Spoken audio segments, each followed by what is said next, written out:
Kangana Ranaut Instagram స్టోరీలో ఒక పోస్టును share చేసుకుంది. హనీమూన్ కపుల్ రాజా రఘువంశీ హత్య కేసును తాను అర్థం చేసుకోలేకపోతున్నాను అంటూ ఆవేదన వ్యక్తం చేసింది.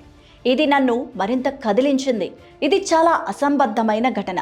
స్త్రీ తన తల్లిదండ్రులకు భయపడి వివాహాన్ని తిరస్కరించదు, కానీ ఆమె కాంట్రాక్ట్ కిల్లర్తో క్రూరమైన హత్యకు ప్లాన్ చేసింది. ఉదయం నుంచి ఈ విషయం నా మనసులో మెదిలిపోతోంది, కానీ అర్థం కావట్లేదు. ఆమె విడాకులు తీసుకోలేదు, తన ప్రేమికుడితో పారిపోను లేదు. ఎంత క్రూరమైనది, హేయమైనది, అన్నిటికంటే మూర్ఖత్వం ఇక్కడ కనిపిస్తోంది.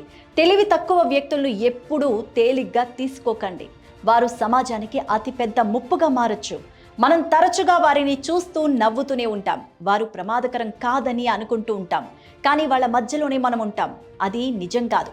మేధావులు తమ స్వలాభం కోసమే ఇతరులకు హాని కలిగించవచ్చు, కానీ ఒక మూర్ఖుడికి అతను ఏం చేస్తున్నాడో తెలుసుకోలేడు.